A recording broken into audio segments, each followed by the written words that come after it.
हम जो डिस्कशन करने वाले हैं वो है पीएनपी ट्रांजिस्टर।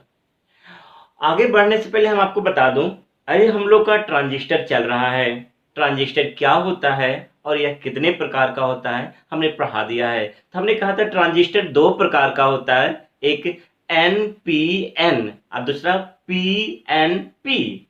तो हमने एनपीएन ट्रांजिस्टर को काफी डिटेल में पढ़ाया, मैक्सिमम से मैक्सिमम कॉन्सेप्ट को हमने यहाँ पर रखने की कोशिश किया और आपने भी उसे पूरी अच्छी तरीके से अध्ययन किया होगा और हमें बहुत अच्छा लगा, क्योंकि होमवर्क बन के कमेंट बॉक्स में और अधिक से अधिक बच्चा इसे भेज रहा है। तो लग रहा है कि हमारा सारा का सारा बच्चा मन से पढ़ाई कर रहा है। चलिए, तो आपके मेहनत को देख करके हम अपनी मेहनत को और आगे बढ़ाते हैं और बेहतर करते हैं अपने मेहनत को, ताकि आपको किसी प्रकार की पढ़ाई में कोई दिक्कत नहीं हो। तो चलिए शुरुआत करते हैं पीएनपी ट्रांजिस्टर।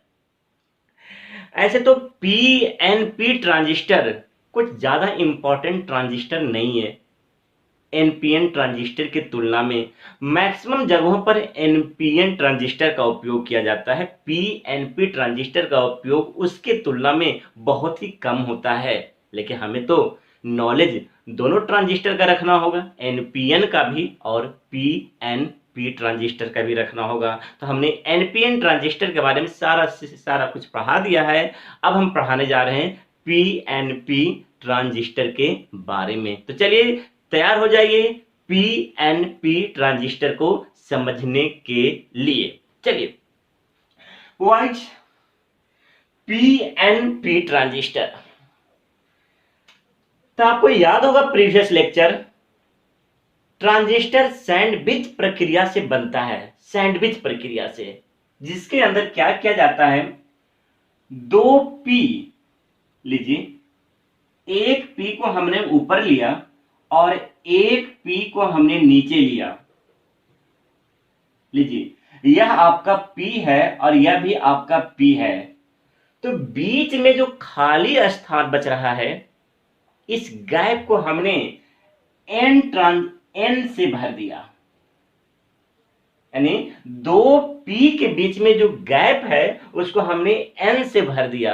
तो इस प्रकार जो हमें ट्रांजिस्टर प्राप्त हुआ उसको हम पीएनपी ट्रांजिस्टर कहेंगे। तो पीएनपी ट्रांजिस्टर का जो डिफिनेशन है बहुत ही सिंपल है, आप भी लिख सकते हो। कैसे? जब दो पी टाइप सेमीकंडक्टर के बीच एन टाइप सेमीकंडक्टर को सैंडविच किया जाता है, तो जो हमें स्ट्रक्चर प्राप्त होता है उसको हम पीएनपी ट्रांजिस्टर कहते हैं। यानी दो पी के बीच में एन को रखने से, एन को सैंडविच करने से जो हमें ट्रांजिस्टर प्राप्त होता है उसको हम पीएनपी ट्रांजिस्टर कहते हैं। तो चलिए इसके डिफिनेशन को सबसे पहले लिख लेते हैं, क्या है पीएनपी ट्रांजिस्टर। तो राइट नाउ द डिफिनेशन से, when N type semiconductor is, N type semiconductor is sandwiched between two p-type semiconductor,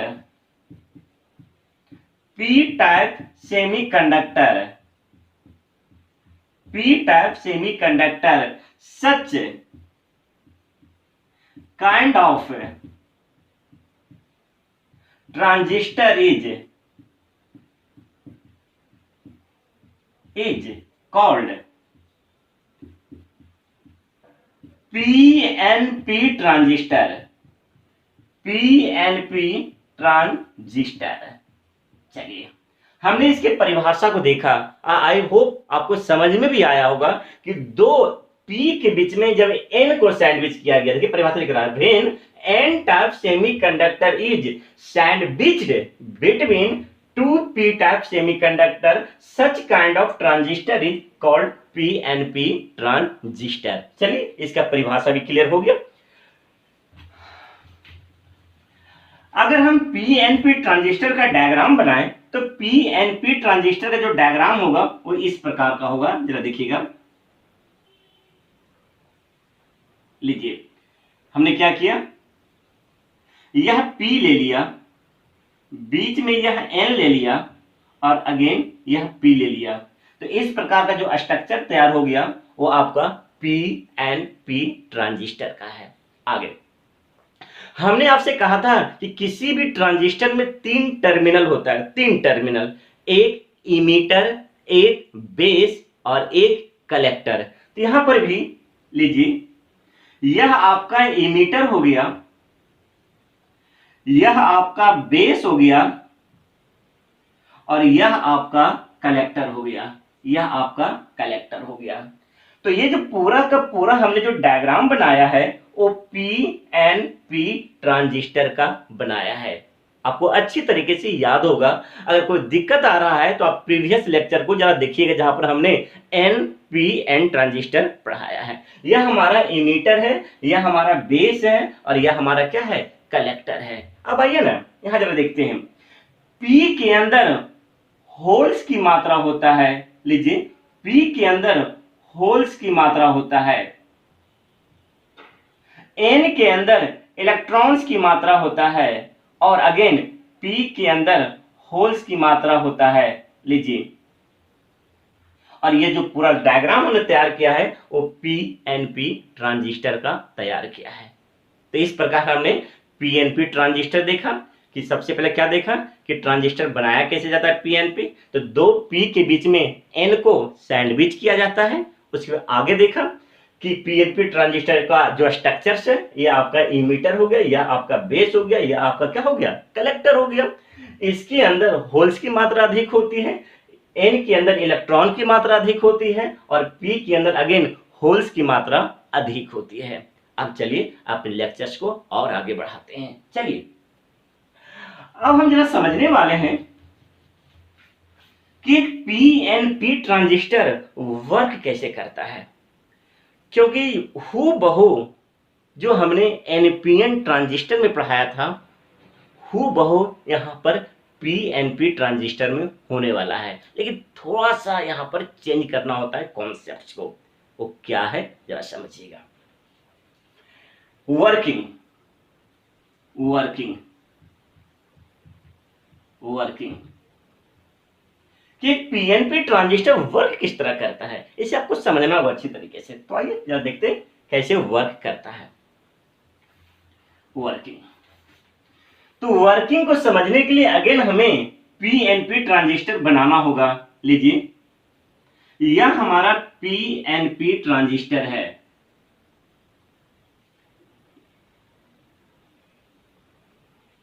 यह आपका P हिस्सा है, यह आपका N हिस्सा है, यह आपका P हिस्सा है, यह आपका इमीटर है, यह आपका बेस है और यह आपका कलेक्टर है। लीजिए, इमीटर को हम E से दिखाते हैं, बेस को हम B से दिखाते हैं और कलेक्टर को हम C से दिखाते हैं। तो चलिए ना कैसे काम करता है, चलिए ये देख लीजिए। तो इसका वर्किंग को समझने के लिए आपको याद दिला दूं, इसे जरा देखिएगा, इसे देखिएगा, इसे कहते हैं इमीटर बेस जंक्शन। और इसे देखिए, इसे देखिए, इसे कहते हैं कलेक्टर बेस जंक्शन। तो हमने आपसे कहा था कोई भी ट्रांजिस्टर वर्क तभी करता है जब इमीटर बेस फॉरवर्ड में रहे और कलेक्टर बेस रिवर्स में रहे। एक बार और रिपीट करता हूं, कोई भी ट्रांजिस्टर वर्क तभी करता है जब इमीटर बेस फॉरवर्ड में रहे और कलेक्टर बेस रिवर्स में रहे। तो फॉरवर्ड में और रिवर्स में कनेक्ट करना आपको आता है, तो चलिए ना कनेक्ट करके इसको देखते हैं। नियम कहता है कि इसको फॉरवर्ड में होना चाहिए, तो फॉरवर्ड तभी होगा जब P को प्लस के साथ और N को माइनस के साथ। देखिए ये फॉरवर्ड में हो गया। इसको रिवर्स में होना चाहिए, तो रिवर्स में तभी होता है जब N को प्लस के साथ और P को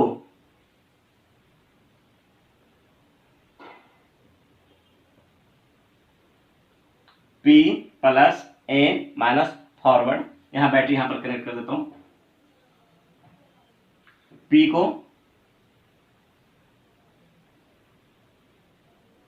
चलिए इसको रिवर्स में कनेक्ट करते हैं, लीजिए ये प्लस और ये माइनस, देखिए ना, P को प्लस और N को माइनस, ये फॉरवर्ड हो गया, और हमने कहा था ये रिवर्स में होना चाहिए, तो रिवर्स में कनेक्ट करने के लिए देखिए तो N को प्लस और P को माइनस, ये पूरा का पूरा जो हो गया ये रिवर्स में हो गया, और ये क्या हो गया फॉरवर्ड में। हम यहां पर लिख देता हूं, this is the forward, forward, और इधर का जो पोर्शन है दिस इज द रिवर्स, चलिए रिवर्स।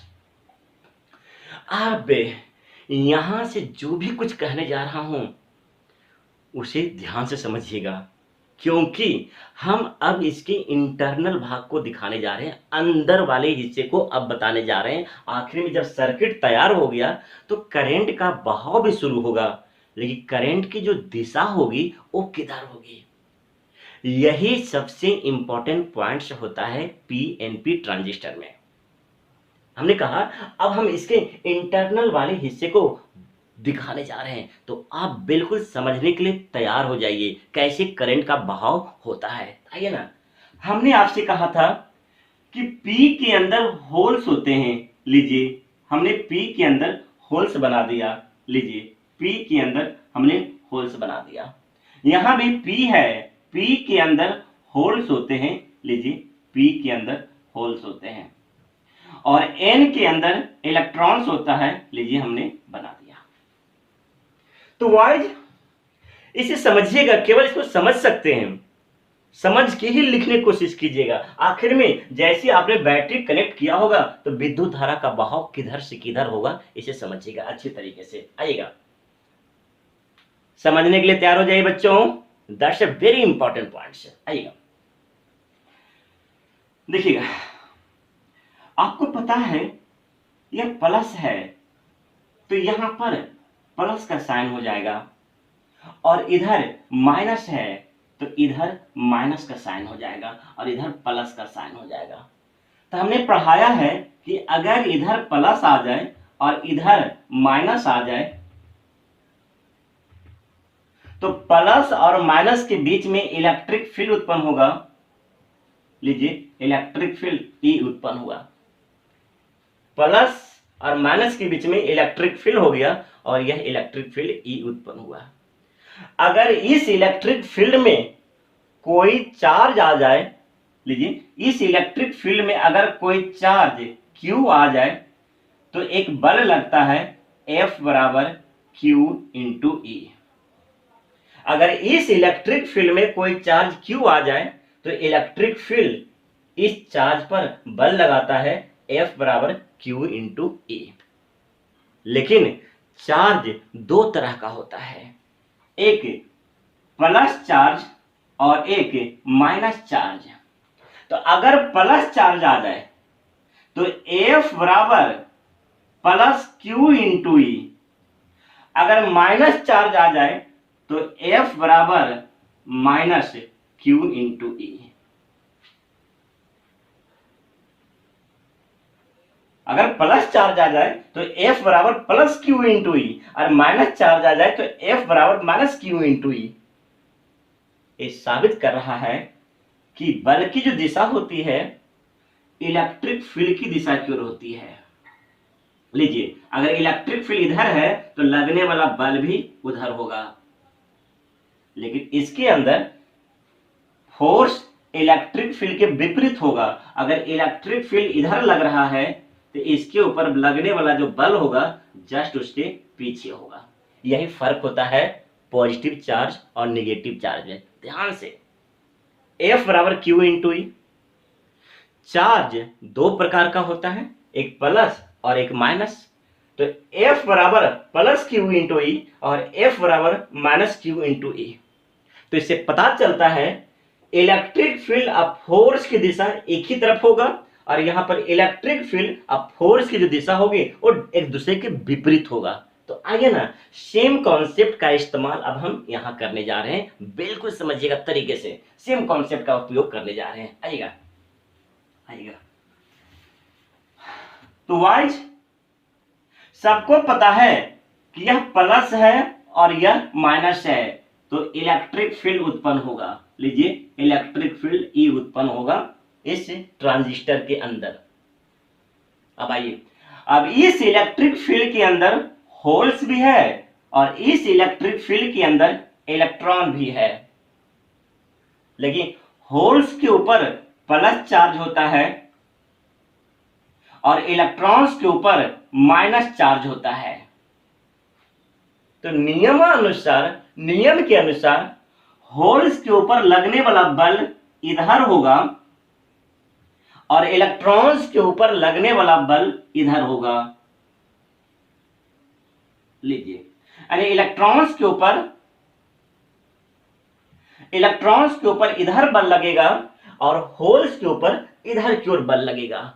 क्या कोई दिक्कत है समझने में? होना ही नहीं चाहिए दिक्कत, क्योंकि हम इसका वर्णन कर चुके हैं। अब आइए, जैसे होल्स के ऊपर इधर की ओर बल लगेगा तो सारा का सारा होल्स इधर की ओर चलना शुरू कर देगा। सारा का सारा होल्स इधर की ओर चलना शुरू कर देगा। जैसे सारा का सारा होल्स इधर की ओर चलना शुरू करेगा और सारा का सारा इलेक्ट्रॉन इधर की ओर चलना शुरू करेगा, तो आपको अच्छी तरह पता है यह आपका होल है और यह आपका इलेक्ट्रॉन है। होल और इलेक्ट्रॉन एक दूसरे को कैंसिल कर देगा। होल और इलेक्ट्रॉन एक दूसरे को क्या कर देगा?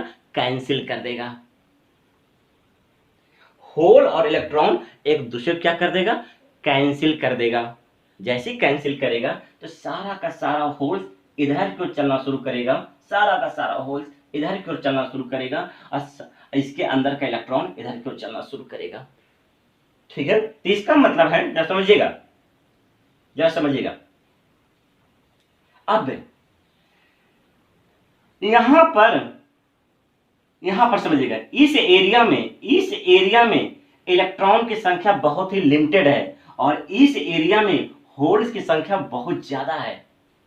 तो इसका मतलब है कुछ होल इलेक्ट्रॉन को कैंसिल कर दिया और कुछ होल इलेक्ट्रॉन को कैंसिल कर दिया और कुछ होल इलेक्ट्रॉन को क्या कर दिया? कैंसिल। इसका मतलब यहां पर जितना भी इलेक्ट्रॉन है सब खत्म हो गया और जो बचा हुआ होल है वो बढ़ते हुए आगे पहुंचेगा, आगे की ओर बढ़ेगा। लीजिए, सारा का सारा होल आगे की ओर बढ़ेगा। अब सारा का सारा होल, देखिए, सारा का सारा होल इस तरह आगे की ओर बढ़ रहा है। अब हमारा यहां पर क्या है? बैटरी लगा हुआ है। तो बैटरी से क्या करेगा? बैटरी से इलेक्ट्रॉन बाहर निकलेगा। लीजिए, बैटरी से इलेक्ट्रॉन बाहर निकल रहा है और जैसे ही इलेक्ट्रॉन बाहर निकल के यहां पहुंचेगा, अभी क्या करेगा? होल और इलेक्ट्रॉन एक दूसरे को क्या करना शुरू कर देगा? न्यूट्रलाइज, यानी होल और इलेक्ट्रॉन एक दूसरे को कैंसिल करना शुरू कर देगा। तो इसका मतलब है इलेक्ट्रॉन का जो फ्लो हो रहा है इधर से इधर हो रहा है। तो हमने पढ़ाया है कि अगर इलेक्ट्रॉन का जब फ्लो होता है तो करंट का जो निर्माण होता है उसके विपरीत दिशा में होता है। तो इसका मतलब है अगर इलेक्ट्रॉन यहां से यहां बढ़ेगा तो इसमें करंट का जो निर्माण होगा उसके विपरीत दिशा में होगा और यह जो करंट होगा और वो करंट कहलाएगा आईसी। नहीं, देखिए, तो सारा का सारा होल आगे बढ़ रहा है। जब यहां पर पहुंचेगा तो बैटरी का जो इलेक्ट्रॉन है, नेगेटिव पोर्शन के ऊपर जो इलेक्ट्रॉन है, यहां से निकल करके सीधे आगे बढ़ेगा। अब यह होल और यह इलेक्ट्रॉन एक दूसरे को क्या करेगा? न्यूट्रलाइज करेगा। तो इसका मतलब है कि इलेक्ट्रॉन का बहाव इस तरह हो रहा है। तो नियम के अनुसार करंट का जो बहाव होता है इलेक्ट्रॉन के विपरीत दिशा में होता है। तो इसका मतलब है जो करंट का बहाव हो गया इस प्रकार हो गया और इस करंट को क्या कहेंगे? कलेक्टर करंट कहेंगे। कलेक्टर करंट, क्योंकि यह कलेक्टर से बाहर क्यों निकल रहा है। लीजिए, ये कलेक्टर करंट है आईसी। क्या कोई दिक्कत है किसी को? तो इसका मतलब है आईसी का निर्माण कैसे हुआ, यानी आईसी का जो बहाव हो रहा है इधर से इधर हो रहा है, इसको हमने क्या बोला, आईसी बोल दिया। यानी कलेक्टर करंट का निर्माण कैसे हुआ वो हमने देखा। अब आगे बढ़ते हैं, आगे बढ़ते हैं, चलिए चलिए आगे बढ़ते हैं। तो इसका मतलब है, नेक्स्ट डायग्राम को पुनः हमें बनाना होगा। लीजिए हमने बना दिया, डायग्राम को पुनः बना दिया। यह आपका P है, यह आपका N है, यह आपका P है। हमने क्या किया, यह आपका इमीटर है, इसको हमने एक बैटरी से कनेक्ट कर दिया जो फॉरवर्ड बायस में होना चाहिए। यह हमारा बेस है,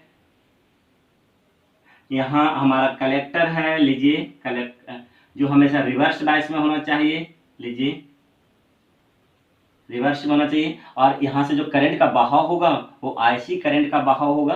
क्यों होगा, इसका वर्णन हम कर चुके हैं।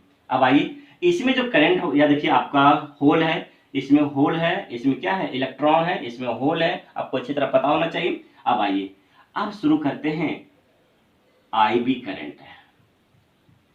चलिए वह जरा समझिएगा, ये पॉइंट काफी समझने वाला पॉइंट है। बोला था ना कि फिजिक्स पढ़ने का सही मतलब होता है उसके अंदर भाग कैसे काम करता है ये जानना। चाहता तो परिभाषा परिभाषा लिख लाख करके ये आईसी होता है, ये आईबी होता है, नॉर्मल टीचर की तरह जिसे खुद कुछ पता नहीं होता है ना। तो हमने क्या किया, आपको एक गहन अध्ययन कराने की पूरी कोशिश कर रहा हूँ। तो आखिर में आईसी का निर्माण कैसे हुआ, आपने देखा कि इलेक्ट्रॉन का बहाव इधर हुआ और यह होल के साथ मिलने लगा। जब इलेक्ट्रॉन का बहाव इधर होगा तो करंट का निर्माण ऐसे होगा। अब सवाल उठता है आईबी का, आईबी करंट का निर्माण कैसे होगा, ध्यान रखिएगा, आईबी करंट का निर्माण कैसे होगा। जो वाइज आपको अच्छी तरीके से पता होगा, आपको अच्छी तरीके से पता होगा कि यह होल है और यह होल्स है और यह इलेक्ट्रॉन है। ये होल और यह इलेक्ट्रॉन कैंसिल कर दिया, यह होल यह इलेक्ट्रॉन कैंसिल कर दिया, यह होल और यह इलेक्ट्रॉन कैंसिल कर दिया। तो इसका मतलब है सारा का सारा इलेक्ट्रॉन यहाँ पर न्यूट्रलाइज हो गया, इलेक्ट्रॉन है ही नहीं है, बचा ही नहीं है। अब यह एरिया इलेक्ट्रॉन विहीन हो गया है, इलेक्ट्रॉन की डिफिशियंसी हो गया है, इलेक्ट्रॉन की डिफिशिएंट आ गया है। तो इलेक्ट्रॉन की डिफिशियंसी को हटाने के लिए इसे किसी न किसी जगह से इलेक्ट्रॉन को भेजना होगा। तो जरा देखिएगा ना, अब क्या होगा, यहां से इलेक्ट्रॉन बाहर निकलेगा क्योंकि यह बैटरी का निगेटिव टर्मिनल है। अब बैटरी के निगेटिव टर्मिनल से इलेक्ट्रॉन बाहर निकलेगा और जैसे यह आगे बढ़ेगा तो कुछ इलेक्ट्रॉन इसकी डिफिशियंसी को खत्म करने के लिए चला जाएगा। मतलब कुछ इलेक्ट्रॉन, देखिएगा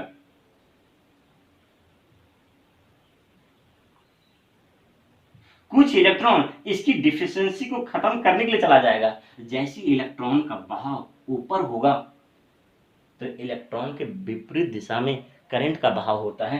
यानी इस एरिया की डिफिशियंसी को खत्म करने के लिए जैसे इलेक्ट्रॉन ऊपर की जाने की कोशिश किया तो इसके विपरीत दिशा में करंट का बहाव हुआ और इसी करंट को हमने क्या बोल दिया, आई बी बोल दिया, आई बी, जिसको हम बेस करंट कहते हैं। तो इसका मतलब है कि पीएनपी ट्रांजिस्टर के अंदर हमने आईसी को देखा, कलेक्टर करंट को देखा, आईबी को देखा, बेस करंट को देखा। अब जरा ध्यान से देखिएगा, इधर से आईसी आ रहा है और इधर से आईबी आ रहा है। अब एक करंट दोनों मिल करके अब यह आगे बढ़ेगा, जरा देखिएगा आगे बढ़ेगा। अब यह एक करंट और ये करंट मिल करके, एक करंट और ये करंट मिल करके, दोनों मिल करके इमीटर करंट का निर्माण करेगा। क्योंकि एक करंट इधर से आ रहा है और एक करंट इधर से आ रहा है तो दोनों करंट आगे मिलके आगे बढ़ेगा। अब यह आगे की ओर बढ़ेगा, अब यह आगे की ओर बढ़ेगा। अब ये हमारा क्या हो गया, इमीटर करंट। तो ध्यान से, एनपीएन ट्रांजिस्टर में इमीटर से करंट बाहर निकलता था लेकिन पीएनपी ट्रांजिस्टर में इमीटर की ओर करंट जा रहा है। एक बार रिपीट करता हूं कि पीएनपी ट्रांजिस्टर में जो करंट है वो इमीटर की ओर जा रहा है। अब करंट कहां कहां से निकल रहा है? करंट बेस से निकल रहा है और करंट कलेक्टर से निकल रहा है। आपको याद आ गया होगा कंसेप्ट को। लेकिन एनपीएन ट्रांजिस्टर के अंदर उल्टा था। एनपीएन ट्रांजिस्टर के अंदर करंट इधर से निकलता था और इसमें प्रवेश करता था। लेकिन पीएनपी ट्रांजिस्टर के अंदर यह करंट और यह करंट निकलेगा और किस में प्रवेश करेगा? इमीटर में प्रवेश करेगा। तो यहां पर एक नोट लिखने वाले हैं। यहां पर जरा देखिएगा, यहां पर एक नोट लिखने वाले हैं। नोट, काफी इंपॉर्टेंट नोट्स है। Note, in PNP transistor, in PNP transistor, in PNP transistor base and collector, base and collector, collector emits the current, emits the current, emits the current and goes into emitter। साफ दिख रहा है, यानी base और collector से current बाहर निकलता है और इमीटर के अंदर क्या करता है? प्रवेश करता है, इंटर करता है। क्यों करता है इसका डिस्क्रिप्शन काफी डिटेल में हमने अभी आपको समझाया हूं। तो चलिए अब आगे बढ़ते हैं। Commercial symbols, commercial symbols, commercial symbols.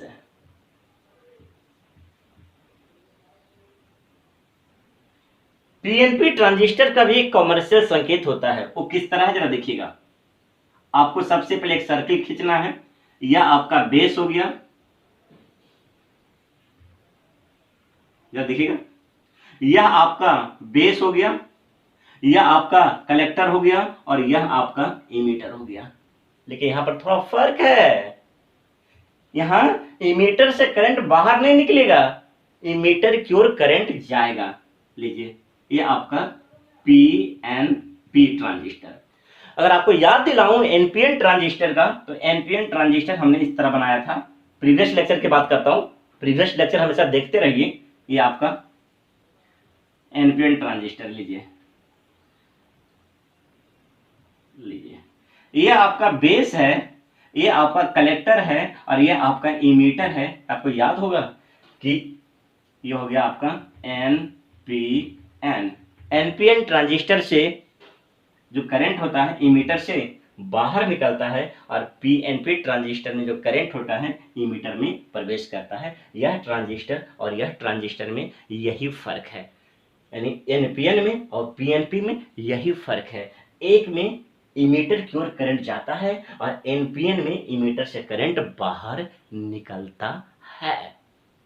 यह हमारा हो गया एनपीएन ट्रांजिस्टर का डिटेल अध्ययन, डीप अध्ययन। इससे ज्यादा एक लाइन भी किसी बुक में मौजूद आपको नहीं मिलेगा। यानी यह आपका 100 के 100% का कॉन्सेप्ट है एनपीएनपी ट्रांजिस्टर के बारे में। चलिए ना, अब अपने लेक्चर्स को यहीं पर ख़त्म करते हैं और आप इसे लिखने के बजाय समझने की पूरी कोशिश कीजिएगा आखिर में क्या होता है पीएनपी ट्रांजिस्टर। तो चलिए, ख़त्म करने से पहले रिवाइज कर देता हूँ, समराइज कर देता हूँ। पीएनपी ट्रांजिस्टर यानी दो पी के बीच में एन को सैंडविच करने पर पीएनपी ट्रांजिस्टर प्राप्त होता है। दूसरा, इसका डायग्राम आपने देखा होगा, इसके अंदर भी 3 टर्मिनल, बेस, कलेक्टर, इमीटर। लेकिन यहाँ पर फर्क है, यहाँ पर जो करंट होता है बेस और कलेक्टर से निकलता है और इमीटर में प्रवेश करता है। क्यों करता है इसका डायग्राम हमने आपको एक्सप्लेन किया हूँ, अंडरस्टैंड है। और दोनों ट्रांजिस्टर का जो कॉमर्शियल सिंबल्स है वो इस प्रकार का है। एक इमीटर में करंट जा रहा है और दूसरा इमीटर से करंट क्या हो रहा है? बाहर आ रहा है। चलिए, आज हमने क्या किया? ट्रांजिस्टर को फिनिश किया। जितना मैक्सिमम कॉन्सेप्ट हो सकता है वो आपको सामने हमने डिस्कशन किया हूँ, पूरे डिटेल से डिस्कशन किया हूँ। तो चलिए अब लेक्चर्स को यहीं ख़त्म करते हैं। चलिए ठीक है, वो आज फिर वही लास्ट पार्ट, लेक्चर्स को बार बार पढ़िए और इसको सिर्फ और सिर्फ समझने की कोशिश करेंगे। ठीक है, बाय बाय स्टूडेंट्स, मिलेंगे नेक्स्ट लेक्चर में।